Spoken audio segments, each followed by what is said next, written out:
आप देख रहे हैं इंडिया टीवी। आपके साथ मैं हूं गौनिका अरोड़ा और वक्त हो गया है राजधर्म का। जब देश में मुगल आए तो कई हिंदू मंदिरों को तोड़कर मस्जिदें बनाई गई, जैसे अयोध्या में देखने को मिला। जो सबूत वाराणसी के ज्ञानवापी में मिले हैं, कुछ ऐसे ही सबूत अब मध्य प्रदेश के धार की भोजशाला में मिले हैं।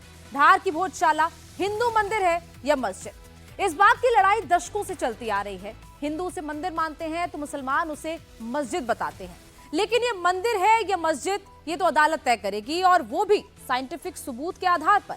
इसीलिए भोजशाला का एएसआई सर्वे कराया गया। एएसआई ने अपनी रिपोर्ट भी सौंप दी है। अब ऐसे में ये सवाल उठता है कि एएसआई की इस रिपोर्ट में ऐसे कौन कौन से सबूत मिल गए हैं जिससे हिंदू पक्ष ये कह रहा है कि भोजशाला मंदिर है। हिंदू पक्ष क्यों दावा कर रहा है कि ये परमारकालीन स्ट्रक्चर है, तो वहीं मुसलमान पक्ष का कहना है कि ये मंदिर है या मस्जिद, ये फैसला तो सुप्रीम कोर्ट करेगी। आज आपको एएसआई की रिपोर्ट के बारे में बताऊंगी। इसके साथ ही आज आपको केदारनाथ को लेकर जो घमासान मचा हुआ है उसके बारे में भी बताऊंगे। लेकिन सबसे पहले बात भोजशाला की करते हैं। मध्य प्रदेश के धार में जो भोजशाला है वो मंदिर है या मस्जिद है, इसका जवाब तलाशने के लिए 98 दिनों तक साइंटिफिक सर्वे कराया गया। यह सर्वे भारतीय पुरातत्व सर्वेक्षण यानी कि एएसआई ने किया। सर्वे करने के बाद आज उसकी रिपोर्ट इंदौर हाईकोर्ट में पेश कर दी गई। एएसआई ने जो रिपोर्ट पेश की है उसमें क्या क्या है वो आपको बताते हैं। सबसे पहले आपको बताएं कि जो रिपोर्ट है वो 2000 पन्नों की है, और इस रिपोर्ट में 1700 से ज्यादा उन प्रमाणों और अवशेषों को भी शामिल किया गया है जो सर्वे और खुदाई के दौरान मिले हैं। 2000 पन्नों की एएसआई की ये रिपोर्ट जो आज इंदौर हाईकोर्ट में सबमिट की गई है, और इस रिपोर्ट में 1700 से ज्यादा प्रमाण दिए गए हैं। उन प्रमाणों में क्या क्या है उसके बारे में आपको आगे डिटेल में बताएंगे। खुदाई में 37 देवी देवताओं की मूर्तियां मिली है, ये एएसआई ने अपनी रिपोर्ट में कहा है। ऐसे में हाईकोर्ट में ये रिपोर्ट तो दाखिल हो गई है और इस मामले की सुनवाई हाईकोर्ट में 22 जुलाई को होनी है। तब देखना होगा कि हाईकोर्ट इस पूरे मामले पर क्या फैसला करता है। लेकिन एएसआई ने जो आज रिपोर्ट दी है 98 दिन की, ये पूरी एएसआई ने सर्वे किया। उस सर्वे में अलग अलग चीजों की जांच की गई, पिलर्स पर क्या है, इसके अलावा जो मूर्तियां मिली हैं उन मूर्तियों को लेकर जो कहा जा रहा है कि खुदाई में 37 देवी देवताओं की मूर्तियां मिली हैं। एएसआई की टीम को सर्वे के दौरान कई हिंदू देवी देवताओं की मूर्तियां मिली। जिन देवी देवताओं की मूर्तियां मिली हैं अब उनके बारे में आपको बताते हैं कि वो किस किस देवी देवता की मूर्ति है। उसमें सबसे पहले आपको बताएं वाघ देवी की मूर्ति, इसके साथ साथ मां सरस्वती की मूर्ति, हनुमान जी की मूर्ति, भगवान गणेश की मूर्ति, साथ ही साथ श्री कृष्ण की मूर्ति, वासुकी नाग और शिव जी की मूर्ति मिली है। ये वो देवी देवताओं की मूर्तियां हैं जो इस सर्वे के दौरान एएसआई को मिली है।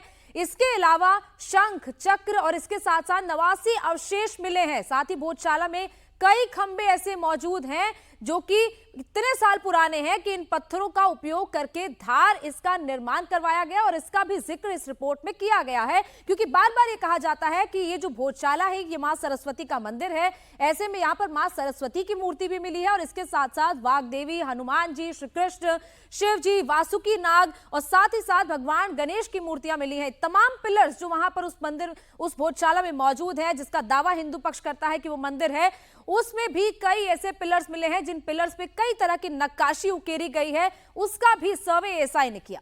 भोजशाला में वैज्ञानिक सर्वे के दौरान कई एएसआई को ऐसे सबूत मिले हैं जिसमें यह अदालत में साबित हो सकता है कि यह हिंदू मंदिर है। जैसे कि जब गर्भगृह के पिछले हिस्से में 27 फीट तक खुदाई की गई तो यहां पर दीवार का ढांचा मिला। यानी कि जब गर्भगृह के पीछे के हिस्से में एएसआई ने खुदाई की तो इस 27 फीट तक की खुदाई करने के बाद एक दीवार का ढांचा मिला, और इसके साथ साथ इसी सर्वे के दौरान सीढ़ियों के नीचे एक बंद कमरा मिला। उस बंद कमरे में क्या मिला, वहां पर माता सरस्वती समेत कई देवी देवताओं की मूर्तियां मिली हैं। इसके साथ साथ जब उत्तर दक्षिण दीवार को आप देखेंगे तो उत्तर दक्षिण दीवार में भी वहां पर जो कोना है वहां पर 150 नक्काशियों वाले अवशेष मिले हैं। तो एएसआई को अपने सर्वे के दौरान कई ऐसे सबूत मिले हैं जो हिंदू पक्ष के दावे को कहीं ना कहीं मजबूत करते हैं। इसके साथ साथ जो यज्ञशाला उस भोजशाला में है, उस यज्ञशाला के पास कई सनातनी आकृतियों वाले पत्थर भी मिले हैं जो हिंदू पक्ष के दावे को और मजबूत करता जाता है। कई स्तंभों पर केमिकल ट्रीटमेंट किया गया है। इसके अलावा एएसआई ने यह पाया कि उस पर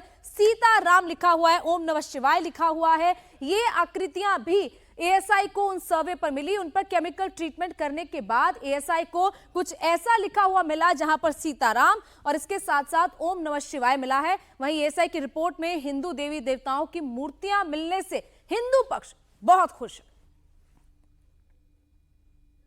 हमारे साथ विष्णु जैन हैं, इनसे बात करते हैं। सर, भोजशाला पे एएसआई की रिपोर्ट आई है, किस तरह की वो रिपोर्ट है और कितने आश्वस्त हैं कि आप सब कुछ आपके हिसाब से? एएसआई ने आज ऐसा नहीं कह सकते सब कुछ हमारे हिसाब से हुआ है। हमने तो एक साइंटिफिक स्टडी कंडक्ट करने की कोशिश की है और साइंटिफिक स्टडी से हमारा जो केस है वो और अच्छा पुख्ता हो रहा है, साबित हो रहा है। 2000 पन्ने की आर्कियोलॉजिकल सर्वे ने अपनी रिपोर्ट फाइल की इंदौर हाईकोर्ट के सामने, और रिपोर्ट से जो भोजशाला का सच है वो साबित होता है और ये स्पष्ट होता है कि वो एक हिंदू मंदिर का परिसर था जिसको गलत ढंग से मस्जिद का शेप देने की कोशिश की जा रही है। मैं आपको बताना चाहता हूं कि ये 98 डेज की एक्सरसाइज में हमने काफी मात्रा में हिंदू देवी देवताओं के चिन्ह और हिंदू मूर्तियां पाई थी सर्वे के दौरान, और मुझे पूरी उम्मीद है कि आगे जब ये मामला ऑनरेबल सुप्रीम कोर्ट के सामने आएगा तो हम ये स्पष्ट कर पाएंगे कि सेक्शन 16 के तहत इस जगह का जो धार्मिक स्वरूप है वो एक हिंदू मंदिर का है। एक बार फिर इसमें भी यही होगा कि प्लेसेस ऑफ वर्शिप एक्ट के तहत प्रोटेक्टेड है, आप नहीं कर सकते? नहीं, प्लेसेस ऑफ वर्शिप एक्ट यहाँ पे लागू नहीं होता है, क्योंकि प्लेसेस ऑफ वर्शिप एक्ट में ही लिखा हुआ है कि जो एएसआई प्रोटेक्टेड मॉन्यूमेंट है वहाँ पे प्लेसेस ऑफ वर्शिप एक्ट लागू नहीं होगा। तो यहाँ तक प्लेसेस ऑफ वर्शिप एक्ट की एप्लीकेबिलिटी का सवाल आता है, वो इस केस में लागू ही नहीं होता। तो हिंदू पक्ष के वकील विष्णु शंकर जैन को आपने सुना, जिन्होंने सुप्रीम कोर्ट में आज इस मामले की जल्द सुनवाई की मांग भी की। अभी आपको मैं बताती हूँ कि एएसआई के सर्वे की जो रिपोर्ट है उसमें हमने आपको बताया कि क्या क्या मिला है, लेकिन वो सर्वे की रिपोर्ट क्या है, वो सर्वे की रिपोर्ट की एक्सक्लूसिव कॉपी इस वक्त हमारे पास है। ये एक्सक्लूसिव रिपोर्ट है, उस रिपोर्ट का 147 नंबर पन्ना है, जिसमें 32 नंबर पर क्या लिखा है, 32 नंबर पर यह लिखा है कि सर्वे के दौरान परिसर से चांदी, तांबे, एल्यूमिनियम और स्टील के कुल 31 सिक्के मिले हैं। ये सिक्के इंडो ससेनियन 10 यानी 10वीं और 11वीं शताब्दी के हैं। वहीं दिल्ली सल्तनत के 13वीं और 14वीं शताब्दी के ये सिक्के मिले हैं। साथ ही साथ मालवा सुल्तान उस 15वीं और 16वीं शताब्दी के मिले हैं। 15वीं और 16वीं सदी के ही मुगल काल के सिक्के मिले हैं, और इसके साथ साथ ये सिक्के 18वीं शताब्दी में धार राज्य में वर्तमान संरचना में पाए गए थे।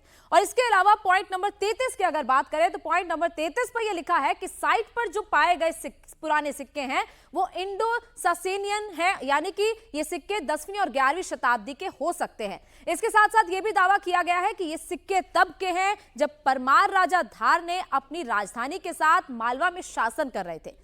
साथ ही अगले पॉइंट में मूर्ति कला के बारे में जिक्र है, यानी कि पॉइंट नंबर 34। उस पॉइंट नंबर 34 में मूर्ति कला यानी किस तरह की मूर्तियां वहां पर मिली हैं। जांच के दौरान कुल 94 मूर्तियां, मूर्ति कला के टुकड़े, मूर्ति कला चित्रण के साथ साथ वास्तुशिल्प सदस्य भी देखे गए हैं। साथ ही साथ वे बेसाल्ट, संगमरमर, शिस्ट, नर्म पत्थर, बलुआ पत्थर और चूना पत्थर से बने हुए हैं। इसके साथ साथ पॉइंट नंबर 35 की अब बात करते हैं। इस पॉइंट नंबर 35 में क्या लिखा है, यहां पर लिखा है कि खिड़कियों, खंभों और प्रयुक्त बीमों पर चार सशस्त्र देवी देवताओं की मूर्तियां उकेरी गई हैं। पॉइंट नंबर 36 पर भी इन उकेरी गई छवियों के बारे में गणेश, ब्रह्मा, अपनी पत्नियों के साथ साथ नृसिंह, भैरव, देवी देवता, मानव और पशु आकृतियां शामिल हैं। इसके साथ ही घर पर उकेरी गई छवियों में शेर, हाथी, घोड़ा, कुत्ता, बंदर, सांप, कछुआ, हंस जैसे ये तमाम पक्षी भी हैं। और साथ ही उकेरी गई छवियों में शेर, हाथी, घोड़ा ये तमाम पक्षी हैं। इसके अलावा कई पक्षियों की भी उस पर आकृतियां हैं। साथ ही साथ कई पौराणिक और मिश्रित आकृतियों भी इस पूरे विभिन्न प्रकार के चित्रों में शामिल है, जिसमें कीर्तिमुख, मानव चेहरा, ये सारी चीजें इन पिलर्स पर, इन मूर्तियों पर उकेरी गई हैं। पॉइंट नंबर 37 की अगर बात करें तो उसमें यह लिखा गया है कि बहुत ही महत्वपूर्ण है, इसके बारे में जरूर सुनिएगा, क्योंकि इसमें यह लिखा है कि कई स्थानों पर मस्जिदों में मानव और जानवरों की आकृतियों की अनुमति नहीं होती है, इसीलिए ऐसी छवियों को तराशा गया है या विकृत कर दिया गया है। इसी तरह सर्वे रिपोर्ट के 147 नंबर पन्ना जो हम आपको लगातार दिखा रहे हैं उसके 38वें पॉइंट में लिखे देखें, इस तरह के प्रयास पश्चिमी और पूर्वी स्तंभों में और विभिन्न स्तंभों पर देखे जा सकते हैं। पश्चिमी उपनिवेश में लिटल पर दक्षिण पूर्व पक्ष का प्रवेश द्वार है। ऐसे में पश्चिमी स्तंभों में कई स्तंभों पर उकेरे गए मानव, पशु और मिश्रित चेहरों वाले कीर्तिमुख को नष्ट नहीं किया गया था। पश्चिमी स्तंभ की उत्तर और दक्षिण की दीवारों में लगी खिड़कियों के फ्रेम पर उकेरी गई देवताओं की छोटी आकृतियां भी तुलनात्मक रूप से अच्छी स्थिति में है। यानी कि ये बार बार कहा जाता है कि मस्जिदों में किसी भी तरीके से कोई भी ऐसी आकृतियां नहीं होती हैं, जबकि भोजशाला में सर्वे के दौरान ऐसी आकृतियां मिली हैं। इसी तरह अब अगले पन्ने की तरफ बढ़ते हैं, 148वां पन्ना। इसमें जो पॉइंट में लिखा गया है उसमें यह है कि मतलब पॉइंट नंबर 39 में यह लिखा गया है कि जानकारी के मुताबिक वर्तमान संरचना में और उसके आसपास पाए गए टुकड़ों में समान पार्ट शामिल है। इनमें सैकड़ों की संख्या में पद्य संख्याएं हैं, जिससे यह पता चलता है कि ये लंबी साहित्यिक रचनाएं थी। पश्चिमी स्तंभ में 2 अलग अलग स्तंभों पर उत्कीर्ण दो नागकामिका शिलालेख व्याकरणिक है और शैक्षिक रुचि के हैं। ये दो शिलालेख एक शिक्षा केंद्र के अस्तित्व की परंपरा की ओर संकेत करते हैं। पॉइंट नंबर 40 की बात करें तो यहां पर यह साफ साफ लिखा है कि इसकी स्थापना राजा भोज ने की थी, जिनके नाम पर यह भोजशाला है। एक शिलालेख के शुरुआती छेदों के परमार वंश के उद्यातित के पुत्र राजा नरवर्मन, जो 1094 से 1133 के ईस्वी के बीच उन्होंने शासन किया था, इसकी जानकारी के मुताबिक सभी संस्कृत और प्राकृत शिलालेख अरबी और फरवरी शिलालेखों से पहले के हैं, जो यह दर्शाता है कि संस्कृत और प्राकृत शिलालेखों के उपयोगकर्ताओं का उत्कीर्णों ने पहले स्थान पर कब्जा कर लिया था। भाई जिस प्रकार का यहाँ 98 दिन सर्वे चला है और सर्वे में जो साक्ष्य निकले हैं तो निश्चित ही हिंदू समाज का उत्साह में है और निश्चित ये हाई कोर्ट साक्ष्यों के आधार पर निर्णय करता है या भोजशाला के दर्शन करके भी निर्णय करता है तो मंदिर है। दरअसल मध्य प्रदेश के धार में भोजशाला एएसआई द्वारा संरक्षित इमारत है। 2022 में हिंदू फ्रंट फॉर जस्टिस नाम से एक पिटीशन दायर की गई थी, जिसे Hindu front for justice plus Bhoj Sewa Sansthan धार ने दायर किया था। इसमें भोजशाला को मंदिर बताते हुए इसका साइंटिफिक सर्वे जीपीआर और जीपीएस तकनीक से करवाने की मांग की गई थी और इसी मामले में इंदौर हाईकोर्ट में सुनवाई हुई। हाईकोर्ट ने 11 मार्च 2024 को याचिकाकर्ताओं की मांग को स्वीकार कर लिया था।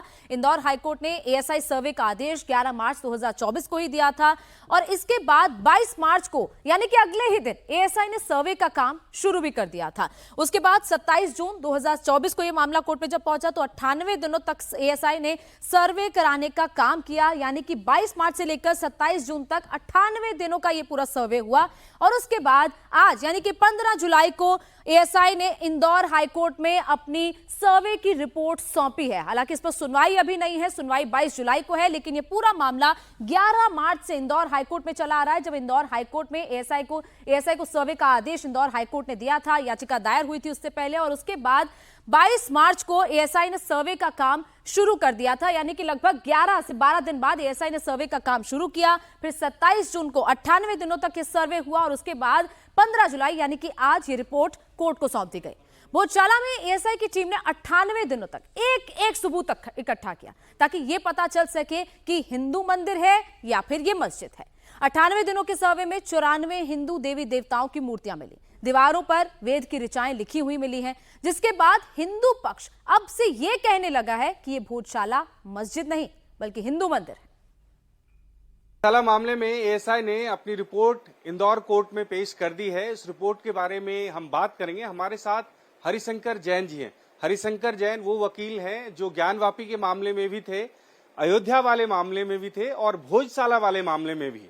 और इस आईएसआई की रिपोर्ट से उनका जो दावा था वो और कितना पुख्ता होता है, इसके बारे में हम बात करते हैं। हरिशंकर जी, सबसे पहले तो इस एएसआई की रिपोर्ट में क्या कुछ है और आप लोग जो दावा कर रहे थे वो सच्चाई की तरफ आगे बढ़ रहा है? देखिए, सबसे खुशी की बात मुझे ये है कि मैंने अपनी पिटीशन में 32 फोटोग्राफ दिए थे और बहुत से मटेरियल दिया था और काफ़ी एक लंबी खोज के बाद और सर्च करने के बाद तब दिया था। एक एक चीज़ें साबित हो गई। जो कुछ कहा था, लिखा था, वो एएसआई रिपोर्ट से साबित हो गया। और जो सबसे पहली चीज़ थी कि क्या एक हिंदू मंदिर या हिंदू धार्मिक शिक्षा केंद्र था और क्या इसका धार्मिक स्वरूप हिंदू का है या मुस्लिम का है, ये मेन चीज कोर्ट सामने है। क्योंकि धारा 16 जो एंशिएंट मॉन्यूमेंट एक्ट की है उसके तहत धार्मिक स्वरूप क्या है, इसके आधार पर ही एएसआई नमाज का पूजा का आदेश दे सकता है। 7/4/2003 को डायरेक्टर एएसआई ने एक आदेश पारित करके मुस्लिम्स को नमाज पढ़ने की इजाजत दे दी, बिना डिटरमिन किए हुए कि इस जगह का धार्मिक स्वरूप क्या है। तो धार्मिक स्वरूप क्या है ये तय हो सकता था, जबकि बिल्डिंग की रिपोर्ट उसमें क्या क्या है, खंबे पर क्या है, बनावट क्या है, एक रिपोर्ट आ जाए। माननीय हाईकोर्ट ने मेरी बात स्वीकार की और कमीशन ने अपॉइंट कर दिया है, यानी एएसआई को आदेशित कर दिया है कि आप इस बारे में रिपोर्ट दीजिए। 98 दिनों तक पूरी सब जांच हुई और पूरी वीडियोग्राफी और फोटोग्राफी हुई है। कोई ये नहीं कह सकता कि खाली किसी ने लिख दिया या हवा में वो बात हो गई। सबकी वीडियोग्राफी फोटोग्राफी हुई है। 98 मूर्तियां पाई गई हैं, शिलालेख पाए गए हैं, दीवारों पर खंभों पर वेद शास्त्रों की ऋचाएं पाई गई हैं और चीख चीख कर ये तथ्य साबित करते हैं कि केवल और केवल हिंदू मंदिर था। भोजशाला में देवी सरस्वती की पूजा अर्चना भी करते हैं लोग। आप लोग क्या जानकारी है, ऐसा एक सर्वे में देवी सरस्वती की भी कोई मूर्ति कुछ इस तरह से वहां पे निकले? देखिए रिपोर्ट पूरी आएगी, पूरा अध्ययन करने के बाद बता सकता हूँ। पर वहाँ हिंदू देवी देवताओं की मूर्तियाँ एक नहीं असंख्य, क्योंकि जब हमारा मंदिर बनता है तो एक देवता का नहीं खाली उन्हीं की रहे, तो कई देवी देवताओं की मूर्तियाँ होती हैं, वो सब निकली हैं। कि जैसा आप बता रहे कि 94 देवी देवताओं की मूर्ति मिली, क्या ये मूर्तियां ऐसे छुपी हुई थी कि दिख नहीं रही थी? इससे पहले एएसआई के द्वारा अगर अनुमति दे दी गई वहां पे नमाज पढ़ने की, क्या तब एएसआई की टीम को ये नजर नहीं आ रहा था कि ये परिसर हिंदू धार्मिक स्थल है? देखिए ऐसा है कि मुझे कहने को कोई दिक्कत नहीं है कि मुस्लिम तुष्टीकरण और मुस्लिम डर के वजह से ये बहुत से एडमिनिस्ट्रेटिव कार्य से हो जाते हैं, कर दिए जाते हैं, जिसका बहुत दिनों तक लोगों को मालूम नहीं पड़ता है, या ये कहीं हिंदू जनता जागरूक नहीं होती है। और जो एडमिनिस्ट्रेटिव वर्क है वो जो दबाव प्रभाव में होगा तो यही होगा। तो हरिशंकर जैन को आपने सुना, जो इस पूरे मामले में याचिकाकर्ता भी हैं और वकील भी हैं, और इन्हीं की याचिका पर एएसआई सर्वे का ऑर्डर दिया गया था। भोजशाला में मंगलवार को हिंदू पक्ष को पूजा करने की अनुमति है। शुक्रवार को मुस्लिम पक्ष को नमाज पढ़ने के लिए दोपहर 1 से 3 बजे तक प्रवेश दिया जाता है। दोनों को ही निःशुल्क प्रवेश मिलता है। बाकी दिनों में 1 रुपए का टिकट लगता है। हिंदू पक्ष भोजशाला को वाग देवी सरस्वती का मंदिर बताता है, वहीं मुस्लिम इसे कलाम मौला मस्जिद मानता है। हिंदू पक्ष के लोग एएसआई की रिपोर्ट पर खुश हैं। उनका कहना है कि हमारा शुरू से यह दावा रहा है कि हमारा मंदिर है। हमारा यह शुरू से दावा रहा है कि यह राजा भोज द्वारा सन 1034 में निर्मित मां सरस्वती मंदिर है, भोजशाला है।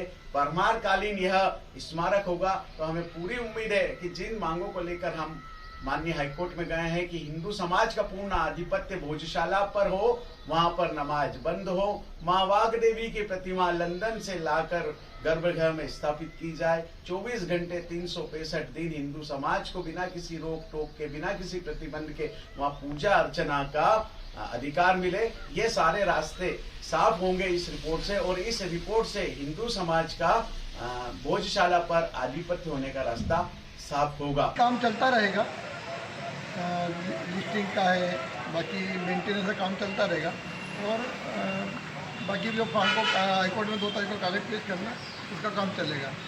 वो जो जिस प्रकार का अभी कल शुक्रवार और मंगलवार का जो दिन दिया हुआ है नमाज के लिए और सत्याग्रह के लिए, वह छूट रहेगी। बाकी पर्यटक के लिए अभी पुराने हिसाब से बंद रहेगा अगले आदेश तक। भोजशाला को लेकर विवाद आज नहीं शुरू हुआ है, ये विवाद बहुत पहले से चलता आ रहा है। दरअसल साल 2006, 2012 और 2016 में शुक्रवार को वसंत पंचमी आई तो विवाद की स्थिति बनी। वसंत पंचमी पर हिंदू पक्ष को पूजा, जबकि शुक्रवार होने से मुसलमानों को नमाज की अनुमति भी है। ऐसे में बसंत पंचमी शुक्रवार को आने पर समझाइश के बीच पूजा और नमाज दोनों करवाए जाते हैं। अगली बार ऐसी स्थिति 2026 में बन सकती है। जिला प्रशासन की वेबसाइट के मुताबिक भोजशाला राजा भोज ने बनवाई थी। यह यूनिवर्सिटी थी जिसमें वाग देवी की प्रतिमा स्थापित की गई थी। इसके अलावा भोजशाला एक यूनिवर्सिटी थी जो कि वेबसाइट पर, जिसके बारे में प्रशासन की वेबसाइट पर लिखा गया है, भोजशाला में वाग देवी की मूर्ति थी, और ये सारी चीजें प्रशासन की वेबसाइट पर लिखी हुई हैं। मुस्लिम शासक ने इसे परिवर्तित कर दिया था, यानी कि भोजशाला का स्वरूप बदल दिया था, और वाग देवी की प्रतिमा लंदन के म्यूजियम में पड़ी हुई है। ये भी जानकारी उसी वेबसाइट पर है। तो ये सारी जो जानकारियां हैं ये प्रशासन की वेबसाइट पर है, यानी कि जिला प्रशासन ने बाकायदा इन सारी जानकारियों को अपनी वेबसाइट पर लिखा हुआ है कि किसने ये भोजशाला बनवाई थी और इसके साथ साथ कैसे इसे मुगल शासकों ने परिवर्तित किया। अनुराग अमिताभ इस वक्त हमारे साथ इसी खबर पर लाइव जुड़े हुए हैं। अनुराग, क्योंकि इस पूरे मामले पर लगातार विवाद कई साल से चलता आ रहा है, लेकिन जो जानकारियां जिला प्रशासन की वेबसाइट पर है, जो हमने भी अभी बताई जनता को, लेकिन उन चीजों को आखिर मुसलमान पक्ष क्यों नहीं मान रहा है? क्यों इस मामले पर विवाद लगातार बढ़ता जा रहा है? देखिए, जिस तरीके से अभी आपने सुना, जैन साहब जो वकील जो रहे हैं हिंदू पक्ष के, उन्होंने कहा तुष्टीकरण की नीति अपनाई गई है। लंबे समय तक विवाद चलता रहा। दरअसल 1305 से ही ये माँ सरस्वती का मंदिर रहा है। जिस तरीके से नालंदा में बिहार को देखा, शिक्षा को लेकर बड़ा केंद्र था। धार का ये भोजशाला शिक्षा का बड़ा केंद्र था। शिक्षा, ज्योतिष, व्याकरण, योग, तमाम चीज़ों की यहाँ पर जो है शिक्षा मिलती थी। बाकायदा जो भोजशाला के अंदर कुंड है वो भी इस तरीके के संकेत देता था कि ये साफ तौर पर माँ वाग्देवी का यानी सरस्वती माँ का मंदिर है। तमाम जो स्तंभ हैं वो संकेत देते थे। गणेश जी की प्रतिमा, द्वारपाल जो किसी भी मंदिर के बाहर खड़े रहते, प्रतीकात्मक द्वारपाल वो थे। साथ में यहाँ पर व्याकरण की कवि जो है व्याकरण की रचना की गई, ज्योतिष की रचना की गई। मदन कवि जो थे, राजा भोज के लिए उन्होंने परिजात मंजरी नाम की जो कविता लिखी, वो जो संस्कृत और दूसरे प्राकृत शब्दों में, वो भी इस वक्त भोज में देखी जाए तो जमीन पर बिछी हुई है। माना जाता रहा जितने भी जो आक्रांता बाहर से आते थे वो इस तरीके के जो तमाम चीजें रहती थी उन्हें तोड़कर पांव के नीचे बिछा देते थे। इस समय भी अगर भोजशाला में जाया जाता है, हिंदू पक्ष जब मंगलवार को हनुमान चालीसा पढ़ने के लिए वहां पर 2 घंटे की जो छूट मिलती है जब जाता है, तो पांव के नीचे बिछे हुए वो तमाम जो पारिजात मंजरी हैं और जो कविताएं जो लिखी हैं मदन कवि ने, वो दिखाई देती हैं। यंत्र जो ज्योतिष में बहुत जो माने जाते हैं, वो 2 नागमणि यंत्र से लेके ऐसे 2 यंत्र, तमाम चीज़ें जो है हिंदू पक्ष हमेशा से कहता आया है कि चूंकि 84 का शब्द धार के लिए बेहद महत्वपूर्ण है। 84 ज्योतिष के ग्रंथ यहाँ पर लिखे गए हैं। 84 खंभों में भोजशाला जो वो पूरी बसी हुई है। 84 चौराहे हैं धार में। ऐसी तमाम वो चीजें थी जो संकेत देती थी। लेकिन 14वीं शताब्दी में मुस्लिम आक्रांताओं द्वारा यहाँ पर ऐसा हिंदू पक्ष मानता है कि कमाल मौला मस्जिद की जो हजरत निजामुद्दीन औलिया के जो आगे की जो पीढ़ी है वो थे, वो जब आप यहाँ पर आए उन्होंने कमाल मौला मस्जिद बनाई। लेकिन हिंदू पक्ष लगातार जो क्योंकि एएसआई की रिपोर्ट को तो झुटला सकते हैं, ये कह सकता है मुसलमान पक्ष की वो उसको नहीं मानता है, लेकिन आंखों देखी को कैसे झुटलाया जाए। बहुत बहुत शुक्रिया अनुराग पूरी जानकारी के लिए। वही भोजशाला हिंदू मंदिर है या मस्जिद, इस पर तो फैसला अदालत करेगी। लेकिन अब 12 ज्योतिर्लिंगों में से केदारनाथ को लेकर विवाद शुरू हो गया है। बाबा केदार का एक मंदिर दिल्ली में बनने जा रहा है और इसे लेकर उत्तराखंड में बवाल मचा हुआ है। उत्तराखंड में केदारनाथ धाम के पंडा पुजारी इसका विरोध कर रहे हैं। पिछले 3-4 दिन से वहां पर प्रदर्शन चल रहा है। दरअसल ये प्रोटेस्ट केदारनाथ धाम में चल रहा है। साधु संत से लेकर व्यापारी तक इसका विरोध कर रहे हैं। बंद करो, बंद करो। धार्मिक आस्था के साथ छेड़छाड़ करना बंद करो, बंद करो, बंद करो। उत्तराखंड सरकार मुर्दाबाद, मुर्दाबाद, मुर्दाबाद। मुख्यमंत्री मुर्दाबाद, मुर्दाबाद, मुर्दाबाद। पुष्कर सिंह धामी होश में आओ, होश में आओ, होश में आओ। पर्यटन मंत्री होश में आओ, होश में आओ, होश में आओ। पुष्कर सिंह धामी मुर्दाबाद, मुर्दाबाद, मुर्दाबाद। पुष्कर सिंह धामी मुर्दाबाद, मुर्दाबाद, मुर्दाबाद। तो ये प्रदर्शन की तस्वीरें आपने देखी कि किस तरीके से वहां पर प्रदर्शन चल रहा है, लगातार विरोध किया जा रहा है। दरअसल केदारनाथ के फोटो पर आपको बताया कि किस तरीके से वो प्रदर्शन हो रहा है। दिल्ली में जो केदारनाथ मंदिर का निर्माण चल रहा है उसको लेकर हिंदू संगठन आखिर विरोध क्यों कर रहे हैं। हिंदू परंपराओं के फैसले के साथ छेड़छाड़ वापस ले सरकार, ये बार बार कहा जा रहा है। उनका कहना है कि इस फैसले को वापस लिया जाए क्योंकि दिल्ली में एक तरीके से एक रेप्लिका बनना केदारनाथ धाम की, जो अपने आप में एक बड़ा धाम है, वो हिंदू परंपराओं के साथ छेड़छाड़ है, सनातन और वैदिक परंपराओं का अपमान, ये वहां के लोग कह रहे हैं। और इसके साथ साथ इस फैसले को सरकार को वापस लेने के लिए कह रहे हैं। और उनका कहना है कि अगर ये फैसला वापस नहीं लिया जाता है तो एक बड़ा आंदोलन होगा। अभी छोटे प्रदर्शन चल रहे हैं लेकिन फिर यह आंदोलन का रूप ले सकता है। दिल्ली में केदारनाथ मंदिर निर्माण को लेकर तीर्थ पुरोहित समाज और 4 धाम महापंचायत में भी नाराजगी है। दिल्ली में केदारनाथ मंदिर की प्रतिकृति बनाए जाने के विरोध में केदारनाथ धाम में इस वक्त तीर्थ पुरोहितों ने धरना प्रदर्शन कर अपनी नाराजगी लगातार वो जता रहे हैं। दरअसल आपको केदारनाथ धाम के बारे में अगर बताएं तो ये 12 ज्योतिर्लिंगों में से एक है, दिव्य धाम है। दिव्य धाम का ये प्रतीकात्मक निर्माण संभव नहीं है, ये बार बार कहा जा रहा है तमाम पुजारियों की तरफ से। और इसके अलावा जो केदारनाथ धाम में रहने वाले लोग हैं उनके लिए, उनकी तरफ से, और साथ ही साथ उनका कहना है कि ये शिव भक्तों की आस्था के साथ खिलवाड़ है, धार्मिक परंपराओं के साथ छेड़छाड़ नहीं होनी चाहिए। केदारनाथ धाम जो वहां पर जो पहले से मौजूद है उसकी महत्वता कम हो जाएगी अगर दिल्ली में एक तरीके से रेप्लिका बन जाएगा केदारनाथ मंदिर का। इसीलिए लगातार ये मांग की जा रही है कि दिल्ली में जो केदारनाथ मंदिर बन रहा है उसका निर्माण रोका जाए।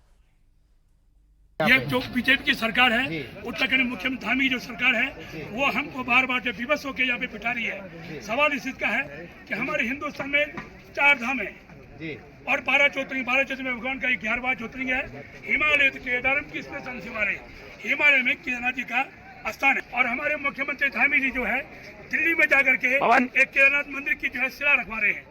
हम उनसे पूछना चाहते हैं क्या दिल्ली में जाकर के इतनी बड़ी यात्रा को संभाल तो नहीं पाए आप? ऐसा काम मोदी जी करने नहीं देंगे। लेकिन मोदी करने तो हम कहते मोदी का विरोध क्यों नहीं कर रहे? हम चाहते हैं हम जो है पूरी केदार घाटी नहीं पूरा देश इसका पुरजोर विरोध करता है कि केदारनाथ का जो स्थान है इसकी महिमा, इसका वर्णन, इसका अलग ही स्थान है। एक ही अनुरोध है सरकार से, वो अपने इस फैसले को वापस ले ले और तुरंत जो केदारनाथ के मंदिर की उन्होंने जो शिला रखी है उसको वहीं पे रहने दे करके इसके मंदिर केदारनाथ के नाम पे किसी प्रकार की पब्लिक के साथ, जनता के साथ धोखा करने करें। और बाकी जो है सरकार ने जो है ना हमारा पूरे देश में जो इस प्रकार का आंदोलन होगा जिसकी नैतिक जिम्मेदारी शासन प्रशासन की होगी। धन्यवाद। जय बाबा केदार। इस पूरे विवाद में ज्योतिर्मठ के शंकराचार्य अवि मुक्तेश्वरानंद भी कूद गए हैं। उनका कहना है कि केदारनाथ धाम कहीं और नहीं बन सकता। जानकारी मिली है कि कुछ लोग उनके जो भी कारण हो उन कारणों से भगवान श्री केदारनाथ जी जो कि हमारे 12 ज्योतिर्लिंगों में से एक हैं और केदारम हिमवत पृष्ठे कह करके जिनको हिमालय में जिनका पता बताया गया है, उनका मंदिर दिल्ली में बनाना चाहते हैं। ये उचित नहीं है। हम ऐसे सभी लोगों से कहना चाहेंगे, अगर वो श्रद्धालु हैं तो उनको हम बताना चाहेंगे कि आपका ये कार्य उचित नहीं है। आप भगवान शिव का मंदिर कहीं भी बनाएं, उसमें किसी को आपत्ति नहीं है। विधि विधान से बनाएं, प्रतिष्ठा करें, पूजा करें, अर्चना करें, आशीर्वाद प्राप्त करें। लेकिन जो मंदिर जहां है उस मंदिर की प्रतिकृति बना करके और ये कहना कि वहां जो नहीं जा सकते वो यहीं आकर के पूजा कर लें और उनको फल मिल जाएगा, और जैसा मंदिर वहां पर बना है वैसा ही हूबहू बना करके कहीं पर खड़ा कर देना, ये उचित नहीं है। दरअसल ऐसे में सवाल ये उठता है कि क्या सिर्फ ये विरोध इसलिए हो रहा है क्योंकि दिल्ली में ये मंदिर बन रहा है? आइए आपको बताते हैं कि दिल्ली के बुराड़ी में जो केदारनाथ धाम बन रहा है, केदारनाथ मंदिर बन रहा है, उसका शिलान्यास उत्तराखंड के सीएम पुष्कर सिंह धामी ने किया था और ये कहा था कि इससे सनातन धर्म का प्रचार प्रसार होने में मदद मिलेगी। ये तस्वीर आप देख रहे हैं जब 10 जुलाई को केदारनाथ मंदिर जो दिल्ली के बुराड़ी में बन रहा है उसका जब शिलान्यास किया गया तब किस तरीके से उत्तराखंड के मुख्यमंत्री पुष्कर सिंह धामी पहुंचे और इसके साथ साथ वहां पर तमाम पुजारियों ने उस मंदिर का शिलान्यास करवाया। वो बहुत पूज्य धाम बन रहा है, बहुत एक ऐसा केंद्र बनेगा ये आने वाले समय में जो हमारे आने वाली पीढ़ियों को भी सनातन के प्रसार के लिए, अध्यात्म के क्षेत्र में हमारे सभी लोगों को जोड़ने के लिए एक बड़े केंद्र के रूप में बनेगा। मैं सबको शुभकामनाएं। सर, उत्तराखंड के काफी लोग इस चीज का वेट कर रहे थे, आज आपके आने से बहुत खुश हैं। नहीं, निश्चित रूप से मैं भी स्वयं बहुत खुश हूँ कि जो है इस पूज्य काम में मैं भी यहाँ पर सम्मिलित हो पाया। धन्यवाद। केदारनाथ को मुक्ति का द्वार कहा जाता है और वहां पर जिस तरीके से प्रदर्शन चल रहा है और ये जो तस्वीरें दिल्ली के बुराड़ी की हैं, ये 10 जुलाई की हैं जब मुख्यमंत्री पुष्कर सिंह धामी दिल्ली में पहुंचे। 10 जुलाई को उन्होंने वहां पर शिलान्यास किया मंदिर का, वहां पर तमाम पुजारी पहुंचे और उसके बाद ही ये विवाद लगातार और बढ़ता जा रहा है क्योंकि उत्तराखंड के केदारनाथ में जो इस वक्त वहां पर लोग हैं, जो पुजारी हैं, मंदिर से जुड़े हुए लोग खासतौर पर हैं या मंदिर के आसपास रहने वाले व्यापारी जो वहां पर रहते हैं, जो काम करते हैं, उनका कहना है कि इस तरीके का मंदिर का रेप्लिका दिल्ली में नहीं बनना चाहिए। आपको बता दें कि केदारनाथ सीट पर उपचुनाव होने वाले हैं और इसीलिए इस पर सियासत भी खूब हो रही है। दरअसल यहां पर आपको बताया कि केदारनाथ सीट पर उपचुनाव होने वाले हैं। शैला रानी रावत के निधन के बाद यह सीट खाली हुई थी और 9 जुलाई को बीजेपी विधायक शैला रानी रावत का निधन हुआ था, जिसके बाद यहां पर उपचुनाव होने वाले हैं और यही वजह है कि केदारनाथ में एक तरीके से बीजेपी का विरोध हो रहा है और कहीं ना कहीं ये पूरा इंटरलिंक हो सकता है, यानी दिल्ली में केदारनाथ मंदिर का बनना और साथ ही साथ उपचुनाव का होना। आइए आपको इस पर पूरी रिपोर्ट दिखाते हैं। राजधानी दिल्ली में बन रहा है दूसरा केदारनाथ मंदिर। इस मंदिर को बनाने के लिए केदारनाथ धाम से ही शिला लाई गई और मंदिर का शिलान्यास 10 जुलाई को उत्तराखंड के मुख्यमंत्री पुष्कर सिंह धामी ने किया। मंदिर कितना भव्य बनाया जा रहा है इसका अंदाजा इस बात से लगाया जा सकता है कि मंदिर को बनाने के लिए श्री केदारनाथ धाम दिल्ली ट्रस्ट को 3 एकड़ की जमीन जो है वो दान में दी गई है। मंदिर के लिए 15 करोड़ का चंदा जुटाया गया है और ये कहा जा रहा है कि ये मंदिर 2.5 साल में बन के श्रद्धालुओं के लिए तैयार हो जाएगा। हम उसी जगह में मौजूद है जहां ये मंदिर बन रहा है और तस्वीरों में ये साफ देखा जा सकता है कि अभी से काम शुरू हो चुका है। मंदिर का शिलान्यास करते हुए श्री पुष्कर सिंह धामी ने ये कहा कि जो लोग पहाड़ नहीं चढ़ सकते, ऊंचे पहाड़ों में केदारनाथ धाम नहीं जा सकते, जो लोग बुजुर्ग हैं वो यहाँ पे आके बाबा केदार का आशीर्वाद ले सकते हैं। हूबहू केदार घाटी में बने केदार मंदिर की तरह ही इस मंदिर को बनाया जा रहा है। लेकिन अब विवाद शुरू हो चुका है। केदारनाथ के मुख्य पुजारी से लेके सभी साधु संत जो हैं इस मंदिर के बनने का विरोध कर रहे हैं। श्रद्धालुओं का कहना है, साधु संतों का कहना है कि मंदिर की फ्रेंचाइजी नहीं दी जा सकती है। साथ ही जो व्यापारी संगठन है उनका कहना है कि उत्तराखंड की 70% जो जनसंख्या है वो 4 धाम यात्रा पे आश्रित है। अब से 2.5 साल बाद बाबा केदार विराजेंगे। राजधानी दिल्ली की वो जगह जहां पे केदारनाथ से शिला लाई गई और विधि विधान से शिलान्यास किया गया, जिसमें मुख्यमंत्री मौजूद रहे, उत्तराखंड के कुछ संत महात्मा रहे, श्री केदार धाम दिल्ली समिति के लोग मौजूद रहे और उत्तराखंड के प्रवासी लोग जो अभी इस समय दिल्ली में रहते हैं वो भी इस शिलान्यास का हिस्सा बने। अब से कुछ सालों बाद यहाँ पे बाबा केदारनाथ की मूर्ति रखी जाएगी, नंदी विराजेंगे। जैसा मंदिर केदार घाटी में है बाबा केदार का, वैसे ही राजधानी दिल्ली में भी बनाया जाएगा। पर यह पहली बार नहीं है कि 4 धाम में से किसी मंदिर की प्रतिकृति किसी जगह पे बनाई गई हो। इससे पहले मुंबई में भी बद्रीनाथ मंदिर की प्रतिकृति बनाई गई और अब वहां भी पूजा अर्चना की जाती है। ऐसे ही अब केदारनाथ की तर्ज पे राजधानी दिल्ली में भी एक मंदिर बनाया जा रहा है जिसका नाम केदारनाथ धाम दिल्ली मंदिर रखा गया है। तो मंदिर के निर्माण का काम शुरू हो चुका है, लगातार वहां पर चल रहा है। दिल्ली में बन रहा है ये मंदिर केदारनाथ धाम की तर्ज पर ही बनेगा। 10 जुलाई को मंदिर का शिलान्यास हुआ था। मंदिर का भूमि का शिलान्यास 10 जुलाई को हुआ था और ये मंदिर 3 एकड़ में बनेगा और इसका निर्माण केदार धाम ट्रस्ट दिल्ली करवा रहा है। केदारनाथ धाम मंदिर बन रहा है। वैसे तो इस मंदिर को बनाने के लिए जो 15 करोड़ की राशि है वो चंदे के जरिए ही जुटाई गई है, मगर एक विशेष चंदा सूची जो मंदिर प्रांगण है वहां पे लगाई गई है। भूमिदान महादान राशि लिखी गई है कि अगर प्रति गज कोई यहाँ पे लेना चाहता है या दान करना चाहता है तो उसे 21,000 का चंदा देना होगा। प्रति वर्ग फुट अगर कोई इस प्रांगण में चढ़ावा देना चाहता है तो 2100 का चंदा देना होगा। 10 ईंटें अगर निर्माण हेतु देनी है तो 11,000 की राशि इस मंदिर में देनी होगी। 1 ईंट निर्माण हेतु 1100 रुपए का चंदा यहाँ पे रखा गया है और बकायदा सूची के जरिए पूरे मंदिर प्रांगण में लगाया गया है। मंदिर निर्माण सेवा के लिए 51,000 का चंदा दिया जा सकता है, 11,000 का चंदा दिया जा सकता है, 21,000 का चंदा दिया जा सकता है, 5100 का चंदा दिया जा सकता है। उसके बाद अगर आप ट्रस्टी बनना चाहते हैं, जो ये लोग जो पूरा ट्रस्ट है उसका हिस्सा बनना चाहते हैं, तो उसके लिए भी एक विशेष सूची है। 2,01,000 का चंदा अगर आप पेटेंट ट्रस्टी बनना चाहते हैं या सिर्फ ट्रस्टी बनना चाहते हैं तो 1,01,000 का चंदे की सूची यहाँ पे लगाई गई है। तीसरी सूची भी है, अगर आपको भंडारा कराना है या निर्माण हेतु कच्चा सामान देना है तो उसकी भी सूची यहाँ पे लगाई गई है। अब इससे कई सवाल उठते हैं। जो उत्तराखंड के स्थानीय निवासी हैं, साधु संत समाज हैं, वो उनका कहना है कि मंदिर को जो बनाया जा रहा है ये धर्म के साथ खिलवाड़ है, धर्म को धंधे की तरह इस्तेमाल किया जा रहा है। वहीं इस पूरे विवाद को बढ़ता देख दिल्ली के श्री केदारनाथ धाम ट्रस्ट बुराड़ी ने कहा कि दिल्ली में केदारनाथ धाम बन रहा है, केदारनाथ मंदिर बन रहा है, धाम नहीं। इसका निर्माण श्री केदारनाथ धाम ट्रस्ट बुराड़ी करा रहा है। इसके निर्माण में उत्तराखंड सरकार का कोई योगदान नहीं है। मुख्यमंत्री सिर्फ उनके निमंत्रण पर मंदिर का शिलान्यास करने आए थे। केदारनाथ धाम दिल्ली ट्रस्ट के अध्यक्ष सुरेंद्र रौतेला जी हमारे साथ हैं। सर, दिल्ली में भी एक केदारनाथ मंदिर बनने जा रहा है, शिलान्यास हो चुका है, लेकिन अब विवादों में है, इसका विरोध हो रहा है। केदारनाथ के जो मुख्य पुजारी हैं वो भी इसका विरोध कर रहे हैं। देखिए, उसे विरोध तो उसका नहीं करना चाहिए था। हम एक केदारनाथ मंदिर बना रहे हैं। जो केदारनाथ धाम है वो धाम वहीं रहेगा। वो सतयुग में बना हुआ है, ये आज तो कलयुग है।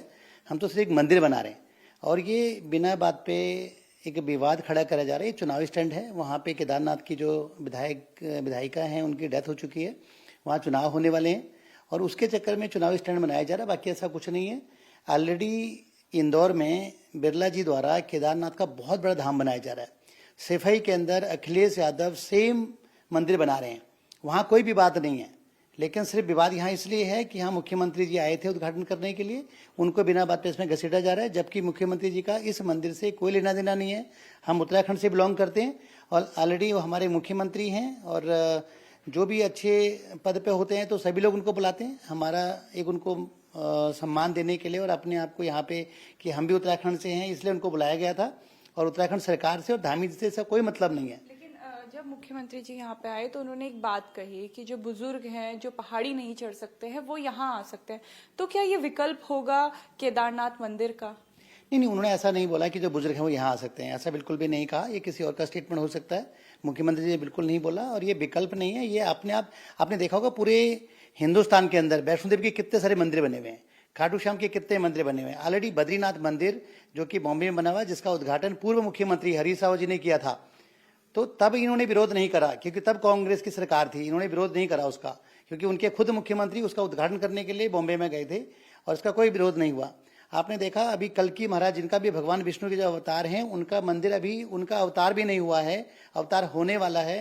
वो संभल में एक जगह है यूपी के अंदर जहाँ पे कि ये बनने जा रहा है। वहाँ माननीय मुख्यमंत्री जी और माननीय हमारे देश के प्रधानमंत्री जी वो भी वहाँ गए हैं, तो तब इनका विरोध नहीं हुआ। लेकिन तो छोटी सी बात पे मुद्दा बनाया जा रहा है कि चुनावी स्टैंड है, बाकी कुछ नहीं है। तो ट्रस्ट के सदस्य को आपने सुना जिन्होंने कहा कि सिर्फ मुख्यमंत्री के आने से विवाद हुआ है। ऐसे में विवादों के बीच उत्तराखंड के मुख्यमंत्री पुष्कर सिंह धामी की भी सफाई आ गई है। पुष्कर सिंह धामी का कहना है कि केदारनाथ धाम एक ही है, वहां सिर्फ प्रतीकात्मक मंदिर बन रहा है।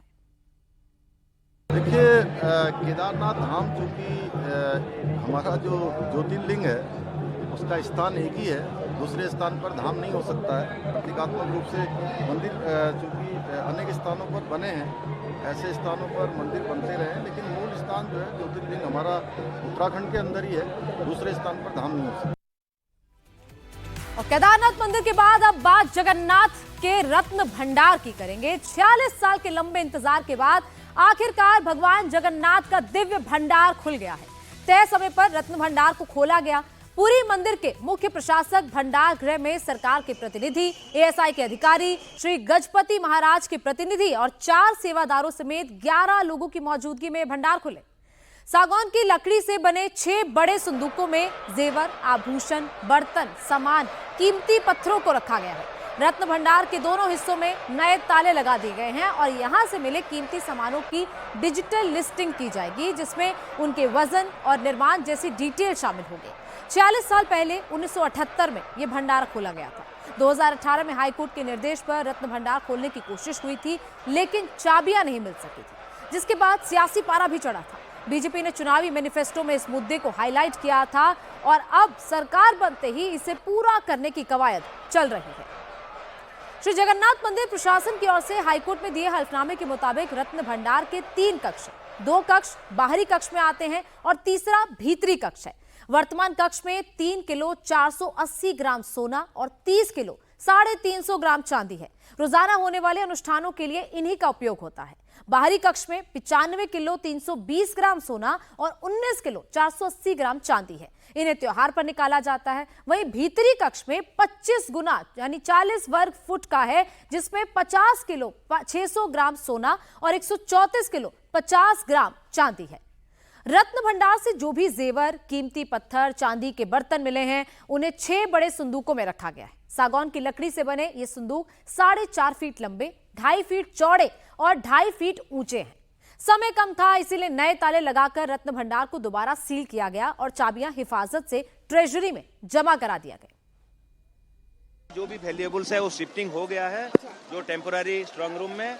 भीतर रत्न भंडार भी हम लोग गए, उसका जो लॉक था उसको खोलने के लिए जो चाबी था उसमें खुला नहीं, तो उसको लॉक को ब्रेक करना पड़ा और उसमें हम लोग जब अंदर गए हम लोग देखे, लेकिन अभी समय नहीं था क्योंकि त्रिगुंडीचा यात्रा है, तो उसके लिए और एक दिन करेंगे। श्री मंदिर का जो भीतर रत्न भंडार है उसको भी लॉक किया गया, उसको सील किया गया और उसका जो चाबी है उसको अभी ट्रेजरी में जमा करा है। वहीं दस्तावेजों के मुताबिक 1905 में भगवान जगन्नाथ का खजाना खुला था, 1926 में दोबारा भंडार खुला, 1978 में 128 किलो गोल्ड, 222 किलो चांदी की बात सामने आई, 1985 में एक बार फिर खजाने को खोलने का दावा किया गया, 2018 में हाईकोर्ट के आदेश पर खजाने को खोलने की कोशिश हुई, लेकिन चाबी गुम होने के चलते ये नहीं खुल पाया। उस दौरान विधानसभा में बताया गया कि 12,831 तोले के गोल्ड के जेवर, कीमती पत्थर जड़ित वहां पर मौजूद हैं। 22,000 तोला चांदी के बर्तन और सामान की भी बात कही गई थी। जो महाप्रभु का जो भी सामान होगा वो सुरक्षित होगा, वो हम लोग का विश्वास है कि महाप्रभु का सामान महाप्रभु के पास सुरक्षित रहेगा। ऑब्वियसली भक्तों के पास तो खुशी का ये आएगा, क्योंकि ये देखिए जो इतना लॉन्ग डिस्टेंस हो गया ना, इसके अंदर लोगों में बहुत सारे उत्साह आ गया कि महाप्रभु जगन्नाथ जो सारा विश्व के भगवान है, उनकी जो रत्न भंडार है वो सुरक्षित नहीं था, तो उसी को लेकर ये नहीं खोल रहा था। क्योंकि देखिए 18 का रिपोर्ट में जो लिखा है, मैंने जो पहले से दिखाया था, कितना ये तरीके से लिखा है कि कितना खराब पड़ा हुआ है। तो आज इतने साल के बाद मैं धन्यवाद देना चाहूँगा उड़ीसा सरकार को, जिनने इतना बड़ा ठोस कदम उठाया। 40 साल के लंबे इंतजार के बाद भगवान जगन्नाथ का खजाना खुला है। आरोप लगे कि सियासत के चलते भगवान का रत्न भंडार नहीं खुल रहा था। अदालत तक भी मामला पहुंचा और अब आखिरकार खजाना खुल गया। आपको बता दें कि बीजेपी के चुनावी मैनिफेस्टो में यह मुद्दा था और सरकार बनते ही इसे पूरा किया गया। पुरी से सांसद संबित पात्रा आज जगन्नाथ मंदिर पहुंचे थे। यात्रा में वो शामिल हुए, दंडवत प्रणाम करते हुए भगवान जगन्नाथ का आशीर्वाद दिया। संबित पात्रा ने कहा कि सनातन धर्म दुनिया के कल्याण का रास्ता दिखाता है। भगवान जगन्नाथ के दरबार में हाजिरी लगाना ही सौभाग्य की बात है। आज सभी ओडिशा वासियों के लिए, सभी भारतवासियों के लिए, और मैं तो कहूंगा जो भी सनातन धर्म में विश्वास रखते हैं, हम सबके लिए बहुत गर्व का दिन है। आज बाहुड़ा यात्रा का दिन है, अर्थात महाप्रभु जगन्नाथ जो अपने मौसी के घर गुंडीचा मंदिर आए थे, आज वो वापस श्री मंदिर जाने की जो प्रक्रिया है वो आरंभ हो रहा है। वो आज पुनः रथारूढ़ होंगे। आप देख सकते हैं किस प्रकार पारंपरिक तरीके से महाप्रभु अपने रथ पर आए हैं। बलदाऊ जी, बलभद्र जी वह अपने रथ पर हैं और दोनों की बहन हम सब की माँ सुभद्रा देवी जी अपने रथ पर हैं। भक्तजनों का महासमुद्र आप देख सकते हैं और सभी की इच्छा एक ही है, कैसे हम तीनों भाई बहन और खास करके जगन्नाथ जी की एक झलकी हम देख लें, किस प्रकार उनका आशीर्वाद प्राप्त कर ले। ये सब हमारे लिए बहुत बड़ा विषय है।